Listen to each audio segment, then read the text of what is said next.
പ്രവാചകൻ തിരുദൂതർ സല്ലല്ലാഹു അലൈഹി വസല്ലമ തങ്ങളുടെ തിബ്ബു നബിയാണ് ശംസുൽ ഉലമ ഇസ്ലാമിക് അക്കാദമിയുടെ വിദ്യാർത്ഥികൾ ഈ സ്റ്റാളിലൂടെ വിവരിക്കുന്നത്.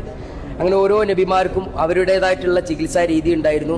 അങ്ങനെ പ്രവാചകരിലേക്ക് എത്തുന്നു. പ്രവാചകരിലേക്ക് എത്തലോടുകൂടെ ലിക്കുല്ലിദാ ഇൻ ദവാ, എല്ലാ രോഗങ്ങൾക്കും മരുന്നുണ്ട് എന്ന കൺസെപ്റ്റിലേക്ക് മാറുകയാണ്. ഇവിടെ നമ്മൾ സൂചിപ്പിക്കുമ്പോൾ ഇവിടെ വേൾഡാണ് സൂചിപ്പിക്കുന്നത്. ഈ കുത്തുകുത്തൊക്കെ കാണുന്നത് ജനങ്ങളെ സൂചിപ്പിക്കാണ്. ജനങ്ങൾ ഡിസോർഡർ ആയിട്ട് ജീവിക്കുമ്പോൾ യഥാർത്ഥ മാർഗം അത് പ്രൊഫറ്റിക് മെഡിസിനാണ്. പ്രൊഫറ്റിക് മെഡിസിൻ ആവട്ടെ ദ ട്രൂത്ത് വേ, അതാണ് സത്യമാർഗം എന്നാണ് ഈ സ്റ്റാളിലൂടെ നമ്മൾ കാഴ്ചവെക്കുന്നത്.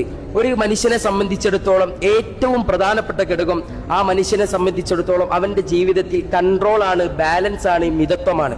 ഒരു മനുഷ്യന് മിതത്വമുണ്ടോ, രോഗങ്ങളില്ല, പ്രയാസങ്ങളില്ല, സന്തുഷ്ടമായ സുന്ദരമായ ജീവിതം കാഴ്ചവെക്കാൻ സാധ്യമാണ് എന്നാണ് ഈ സ്റ്റാളിലൂടെ വളരെ വ്യക്തമാക്കുന്നത്.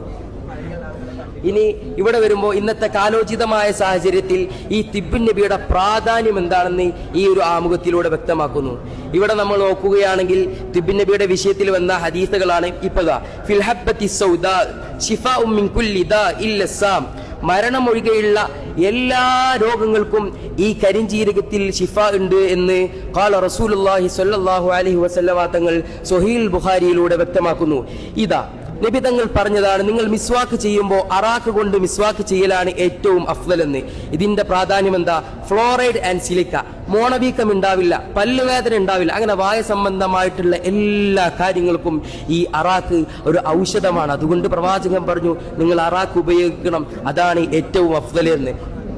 ഇനി പെരിഞ്ചീരകം മുഴുവൻ പറയാൻ സാധ്യല്ല, ചിലത് മാത്രം നിങ്ങളിലേക്ക് പറഞ്ഞു വെക്കുകയാണ്. പെരിഞ്ചീരകം ഹോട്ടലിന്റെ മുന്നിലൊക്കെ കാണാം, പെരിഞ്ചീരകം ഒരു പാത്രത്തിൽ. ഇതിന്റെ പ്രത്യേകത ദഹന പ്രക്രിയ കറക്റ്റ് നടക്കണമെങ്കിൽ പെരിഞ്ചീരകം കഴിക്കുന്നത് നല്ലതാണെന്ന് മുത്തു റസൂലുള്ളാഹി തങ്ങൾ അതുകൊണ്ടാണ് നിങ്ങൾ പെരിഞ്ചീരകം കഴിക്കണമെന്ന് പറഞ്ഞു വെക്കുന്നത്. വെഴുത് ഉപയോഗിക്കണം എന്ന് പറഞ്ഞിട്ടുണ്ട്. വെഴുത് ഉപയോഗിച്ചാൽ ഏറ്റവും വലിയ പ്രത്യേകത ഹൃദയത്തിന് ശാന്തി ലഭിക്കും.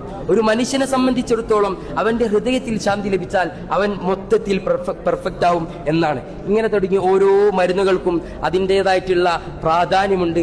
ആ പ്രാധാന്യം നമ്മൾ ആരും മനസ്സിലാക്കുന്നില്ല. ആ പ്രാധാന്യത്തെ മനസ്സിലാക്കി ഈ മരുന്നുകളൊക്കെ നമ്മുടെ ജീവിതത്തിൽ നാം പ്രാവർത്തികമാക്കുകയാണെങ്കിൽ ജീവിതത്തിൽ ഉപകാരം മാത്രമേ ചെയ്യുകയുള്ളൂ എന്നാണ് ഇതിലൂടെ പറഞ്ഞു വെക്കുന്നത്.